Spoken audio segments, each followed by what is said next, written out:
रामलिंगमध्ये महिलांची सुरक्षा धोक्यात, पार्किंग पावतीसाठी महिलेचा विनयभंग, प्रशासनाचे दुर्लक्ष।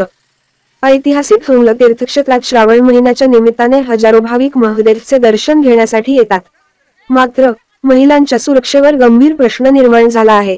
20 रुपयांच्या पार्किंग पावतीसाठी एका महिलेचा विनयभंग झाल्याची धक्कादायक घटना येथे घडली आहे, ज्यामुळे हंगल परिसरात भीतीचे वातावरण निर्माण झाले आहे।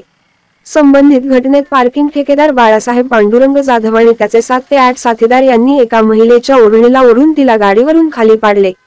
त्यांनी तिच्या पतीच्या अंगावर पाणी टाकले आणि दोघांवर अश्लील शिवीगाळ करत बेदम मारहाण केली। ही घटना केवळ 20 रुपयांच्या पार्किंग पावतीसाठी घडली आहे। इतकेच नव्हे तर या घटनेचा विरोध करणाऱ्या एका युवकालाही या टोळक्याने जबरदस्त मारहाण केली।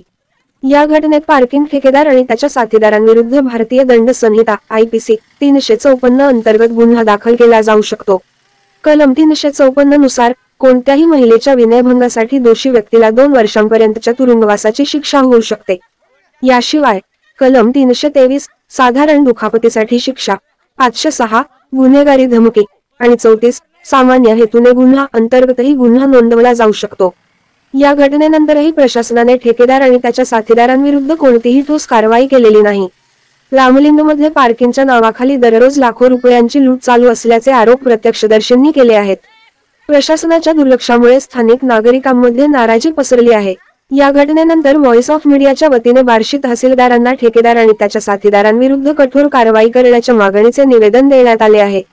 यावेळी स्थानिकांनी प्रशासनाच्या निष्क्रियतेवर रोष व्यक्त करत महिलांच्या सुरक्षेच्या प्रश्नावर तात्काळ कारवाई करण्याची मागणी केली। रामलिंगमधील ही घटना प्रशासनाच्या दुर्लक्षामुळे किती गंभीर बनू शकते याचा विचार करण्याची वेळ आली आहे। महिलांची सुरक्षा सुनिश्चित करणे हे प्रशासनाचे प्रमुख कर्तव्य असले पाहिजे।